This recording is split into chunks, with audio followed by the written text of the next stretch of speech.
From air to glass.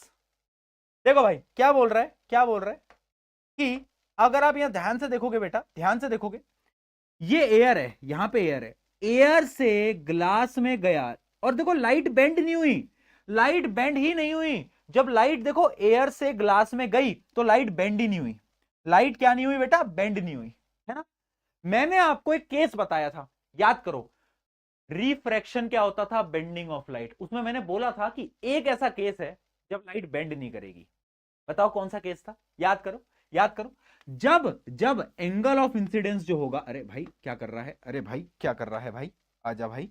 हाँ, जब angle of incidence जो होगा वो 90 डिग्री पे होगा, याद है, तब लाइट एकदम सीधी निकल जाती थी। याद आया, याद आया, याद आया, हाँ याद आ गया भैया। तो यहां पर क्या कोई डेविएशन हो रहा है लाइट में, नहीं हो रहा, लाइट सीधी जा रही है पर मीडियम बदल रहा है। यानी जो इंसिडेंट लाइट है वो किस एंगल पे होगी, वो होगी 90 डिग्री पे। इस पे 90, ये बताया था मैंने, नोट्स पलटो, देखो देखो देखो। रिफ्रैक्शन में पढ़ाया था, एक इंपॉर्टेंट केस लिखवाया था कि लाइट जब बेंड नहीं करती, जब वो सीधी यानी 90 डिग्री पे आती है ना। हाँ, तो यानी यहां पर लाइट बेंड नहीं करी, यानी इसका एंगल ऑफ क्या है, एंगल है 90 डिग्री का। बहुत सही, याद आ गया, याद आ गया, बहुत बढ़िया। चलिए जी, चलिए जी, ऐसे ही याद करते रहना है अपन को। अगला क्या है, क्वेश्चन नंबर 4। आ जाइए, क्वेश्चन नंबर 4 देख लेते हैं। क्वेश्चन नंबर 4 देख के बताओ। पता है आपकी ये जो वो है ना, इसके अंदर क्वेश्चन थोड़े से टफ डाले गए हैं, क्वेश्चन थोड़े से टफ डाले हैं मैंने जानबूझ के, ठीक है। क्यों टफ डाले, क्योंकि मैं चाहता था कि आप इसकी प्रैक्टिस ढंग से करो, इसलिए मैंने इसके अंदर क्वेश्चन थोड़े अच्छे लेवल के डाले हैं। ये बढ़ क्यों नहीं रहा है भाई, क्या हो जाता है, ये जूम क्यों नहीं हो पा रहा है, एक तो ये बोर्ड का चक्कर समझ ही नहीं आता भाई। चलो जी, चलो इसको सॉल्व करो। मैं एक बार पेन ही दूसरा लेकर आता हूँ, शायद दूसरे पेन से होगा। 1 मिनट देना मुझे।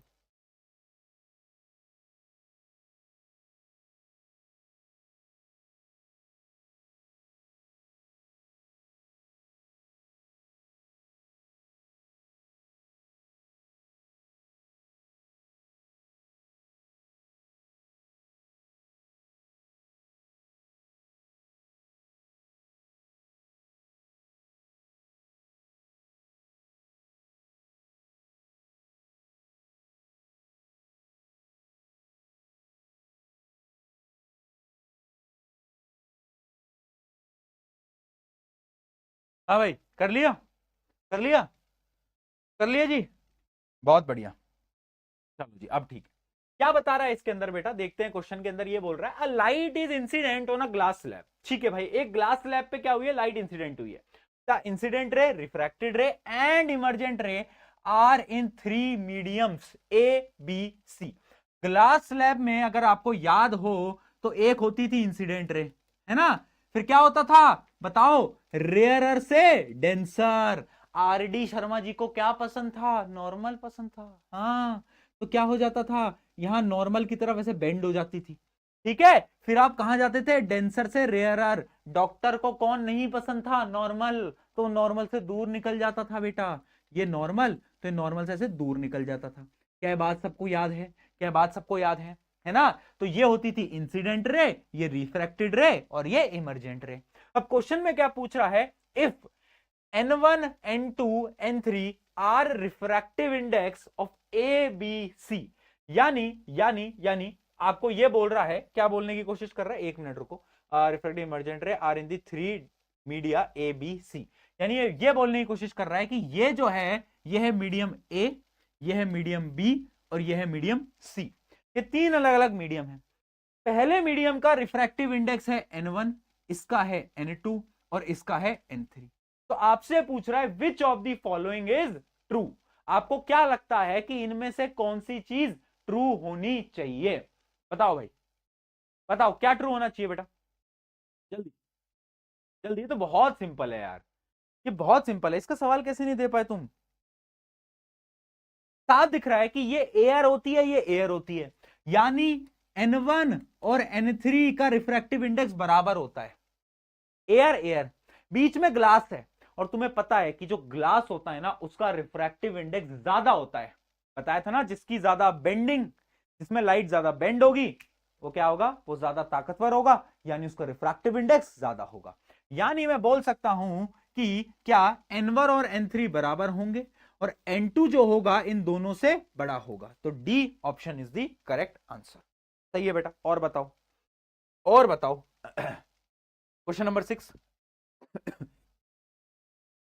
सारे ही क्वेश्चन करा लोगे क्या यार तुम मुझसे? हैं?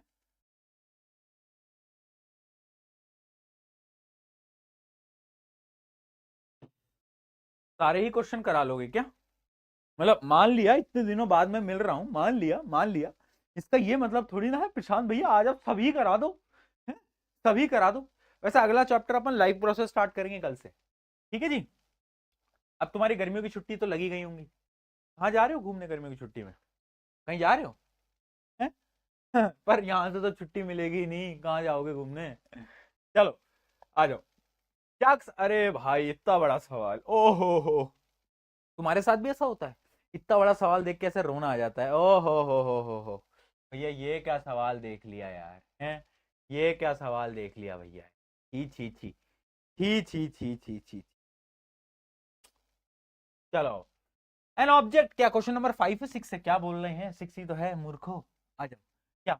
N object of height 3 centimetre is placed vertically on a principal axis of a convex lens when an object distance is minus 37.5 centimetre, यानी u की वैल्यू हमें गिवन है minus 37.5 centimetre. Okay ji.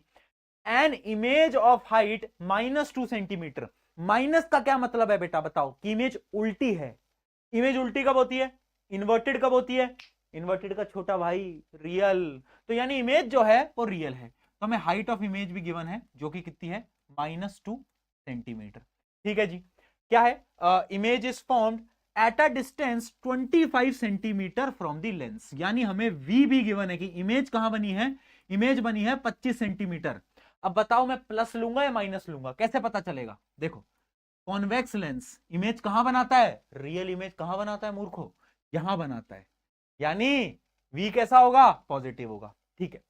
Next, the same object is placed vertically at 25 centimetre from the lens. यानी क्या बोला है? इसी same object को अब 37 पे नहीं रखा है, अब हमने कहां रख दिया है? 25 सेंटीमीटर पर रख दिया है। In this situation image distance v and height h of the image will be, ओ हो, सिर्फ और सिर्फ कैलकुलेटिव सवाल, रद्दी आसान पर सिर्फ कैलकुलेटिव सवाल, एकदम कैलकुलेटिव। और ये एमसीक्यू में नहीं पूछा जाता है सवाल, ये एकदम टफ में पूछा जाता है। देखो, हमें क्या करना है? हमें सबसे पहले उस लेंस की फोकल लेंथ निकालनी पड़ेगी, है ना। देख, मेरे पास ये भी है, तुम खुद निकालोगे, मैं सॉल्व नहीं करा रहा हूं, और मेरे पास ये भी है। इन दोनों की मदद से क्या मैं फोकल लेंथ निकाल सकता हूं? भैया कैसे निकालूंगा? 1/v minus 1/u equals to 1/f, है ना। वैल्यूज पुट कर लो और आंसर निकाल लो, कोई भी निकाल लेगा, इसमें तो कोई बड़ी चीज नहीं है, कोई बड़ी चीज। ठीक है, जब तुम्हारी फोकल लेंथ आ जाए ना लेंस की, अब क्या करना है? अब देखो अगला पार्ट पढ़ो, क्या बोल रहा है कि जब हमने उसी ऑब्जेक्ट को कहां पर प्लेस करा? 25 सेंटीमीटर, यानी अब u की जो वैल्यू है वो आ गई -25 सेंटीमीटर। अब नए u की वैल्यू है -25 सेंटीमीटर। मुझे f पता है, फोकल लेंथ मैंने अभी निकाल ली, फोकल लेंथ मैंने अभी निकाल ली बेटा, फोकल लेंथ मैंने अभी निकाल ली। हाँ निकाल ली, हाँ निकाल ली। कितनी आई फोकल लेंथ? एक बार इस फॉर्मूले को पुट करके फोकल लेंथ निकाल के बताना कितनी आ रही है, कितनी आ रही है फोकल लेंथ बेटा? जल्दी जल्दी, जो भी निकाली हो फोकल लेंथ।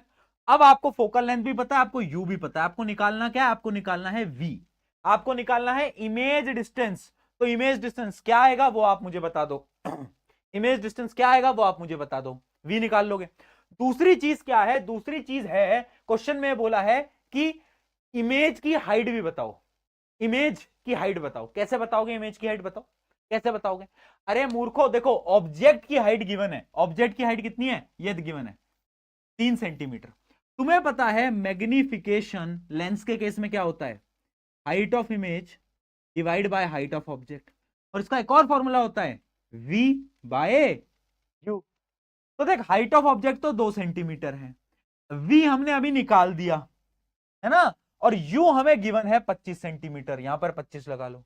तो क्या मैं हाइट ऑफ इमेज नहीं निकाल सकता क्या? बोलो बोलो। निकाल सकता हूं, निकाल सकता हूं, राइट। तो बस आंसर आ जाएगा। आंसर आ जाएगा। क्या आ रहा है आंसर बेटा, जल्दी बताओ, क्या ये आ रहा है क्या, सी आ रहा है क्या सबका, सी आ रहा है क्या सबका?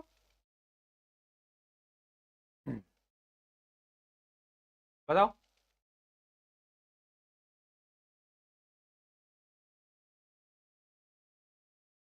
जल्दी।